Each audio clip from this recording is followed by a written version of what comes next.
Hello students, welcome to my channel maths solutions by Hemlata Parihar. आज हम exercise 5.2 का जो नेक्स्ट पार्ट है क्वेश्चन नंबर 6 वहाँ से स्टार्ट करेंगे। छठा सवाल है, 3 अंकों वाली कितनी संख्याएं 7 से विभाज्य होगी।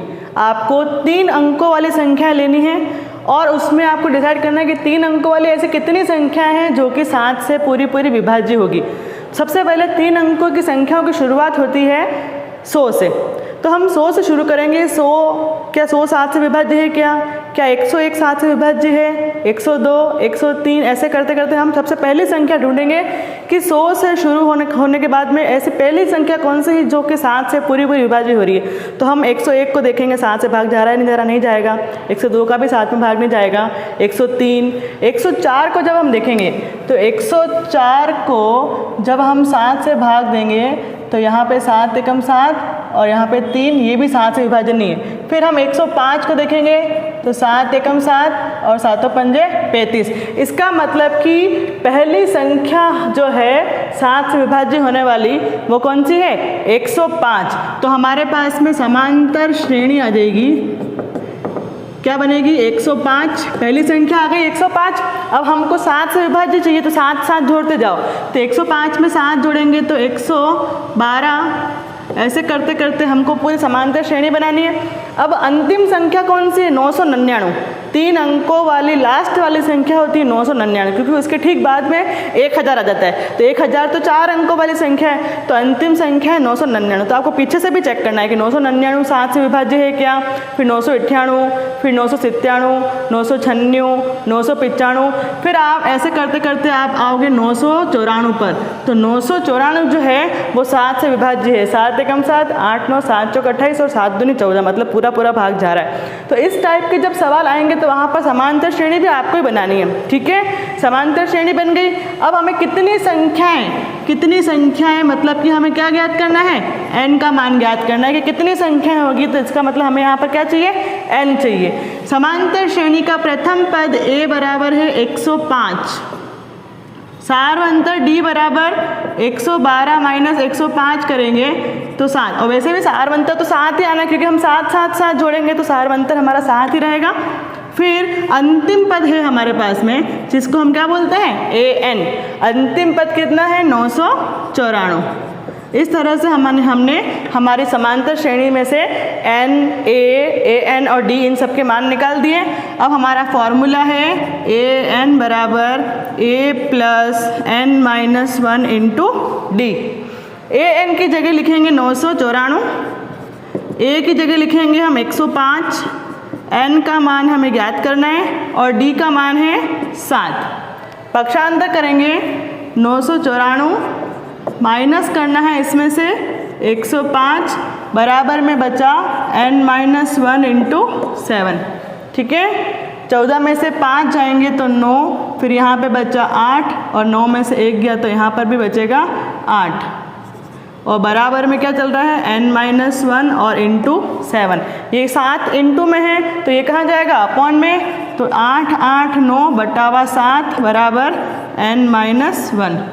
7 एकम 7, फिर 7 दूनी 14 और 7 7 49। ठीक है, तो 127 माइनस का इधर आएगा तो प्लस 1 बराबर n।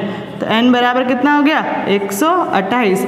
अतः 3 अंकों वाली 128 संख्याएं जो है वो 7 से विभाज्य होगी।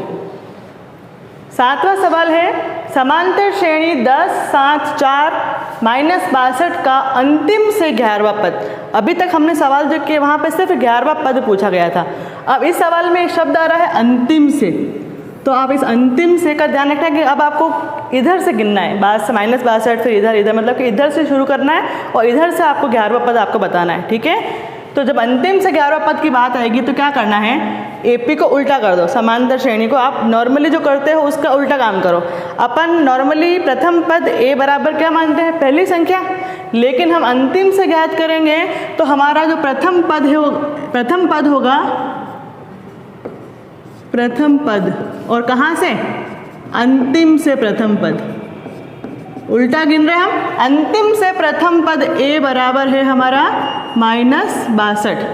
फिर सार्व अंतर निकालना है, सार्व अंतर d बराबर, हम क्या करते हैं d बराबर ज्ञात करने के लिए a2 माइनस a1 करते हैं, लेकिन यहाँ पर क्या हो रहा है, सब उल्टा हो रहा है।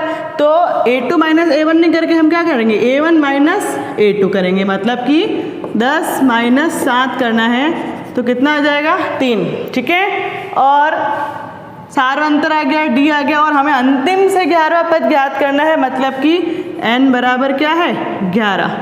अब आप सूत्र लिखोगे, अंतिम से 11वां पद a11 बराबर क्या होगा, 11 है तो एक कम कर देंगे, a प्लस 10d। a का मान कितना है -62 प्लस 10 इंटू डी का मान 3, -62 प्लस 30 करेंगे तो माइनस का 32। तो अंतिम से 11वां पद बराबर 32 होगा। इस तरह से आपको समांतर श्रेणी में अंतिम से पद ज्ञात करने को कहा जाएगा। तो अंतिम से ज्ञात करने के लिए अंतिम पद को ही हमको क्या मानना है a, और सार्व अंतर निकालने के लिए a2 माइनस a1 नहीं करके a1 माइनस a2 करना है। इम्पॉर्टेंट सवाल है, अच्छी तरह से सीखना इसे। 8वां सवाल है, समांतर श्रेणी 1, 4, 7, 10, 88 का अंतिम से 12वां पद। यहाँ पर भी ऐसा ही करना है जैसे हमने इससे पहले वाला सवाल किया। अंतिम से 12वां पद ज्ञात करने के लिए हमें अंतिम से प्रथम पद a बराबर लिखना पड़ेगा 88। सार्व अंतर निकालने के लिए भी उल्टा करना है, a1 माइनस a2, मतलब 1 माइनस 4 माइनस 3, और n बराबर कितना है 12। अंतिम से 12वां पद a12 बराबर a प्लस 11d। a का मान है 88 प्लस 11 इंटू -3, तो 88 प्लस माइनस माइनस 11 तिया 33। तो अंतिम से 12वां पद 8 माइनस 3 5 और 8 माइनस 3 5। अंतिम से 12वां पद बराबर कितना होगा 55। ये हमारा आंसर। 9वां सवाल है, एक समांतर श्रेणी में कुल 60 पद है। कुल पदों की संख्या कितनी है यहाँ पर 60। इसका मतलब कुल पद 60 है, इसका मतलब कि n बराबर कितना है 60 है। यदि इसका प्रथम पद और अंतिम पद क्रमशः 7 तथा 125 हो, प्रथम पद को हम क्या बोलते हैं a, तो a बराबर कितना है 7, और अंतिम पद ये तो है प्रथम पद, और अंतिम पद को हम बोलते हैं an, वो कितना है 125। तो हमें इसका 32वां पद मतलब कि a32 हमें ज्ञात करना है, ठीक है। हमारे पास में n है, a है और an है, क्या नहीं है d नहीं है। तो इन तीनों को काम में लेके हम पहले क्या ज्ञात करेंगे d ज्ञात करेंगे। तो हमारा जो फॉर्मूला है an बराबर a plus n minus 1 into d। an की जगह लिखेंगे हम 125, a की जगह पर 7 और n की जगह पर 60 माइनस 1 और d की जगह पर d, ठीक है। अब ये प्लस का 7 इधर जाएगा, तो 125 माइनस 7 बराबर 60 माइनस 1 करेंगे तो 59 और ये d, ठीक है। 125 में से 7 माइनस करना है तो हमको मिलेगा यहाँ पर 118 बराबर 59d। अब d जो 59 है जो 59 है वो जाएगा अपॉन में, तो d बराबर 118 बटावा 59। तो ये 2 बार कटेगा, तो d का मान आ गया हमारे पास में 2। अब हमारे पास में d का मान है, हमें क्या ज्ञात करना है a32। अतः 32वां पद a32 बराबर a प्लस 31d। a का मान है हमारे पास में 7, 31 इंटू डी का मान 2, तो 7 प्लस 31 दूनी 62 और 62 और 7 69। हमारे पास में 32वां पद आ गया 69। ये हमारा आंसर। 10वां सवाल है, 4 संख्याएं एपी में हैं, 4 कोई संख्या है और चारों की चारें समांतर श्रेणी में है। यदि इन चारों संख्याओं का योग करें तो 50 है और सबसे बड़ी संख्या छोटी संख्या की 4 गुना है, तो आपको वे संख्याएं ज्ञात करनी है। ठीक है, तो सबसे पहले हम मान लेते हैं कि माना की संख्याएं, मैंने आपको समांतर श्रेणी का जो व्यापक रूप है बताया था कि क्या होता है व्यापक रूप, a, फिर a+d, a+2d, a+3d। तो यहाँ पर हम वही मानेंगे कि हम मान लेते हैं कि संख्या है a+d, a+2d और a+3d। हमने समांतर श्रेणी में 4 संख्याएं मान ली, a+d, a+2d और a+3d। फिर क्या कर रहा है, यदि इन संख्याओं का योग करें तो कितना आ रहा है, 50। प्रश्नानुसार संख्याओं का योग बराबर 50। इन सबको जोड़ना है हमें, a plus a+d plus a+2d plus a+3d बराबर 50। a 4 बार आ रहा है तो 4a, 3 और 2 5 और 1 6, तो 4a प्लस 6d बराबर 50।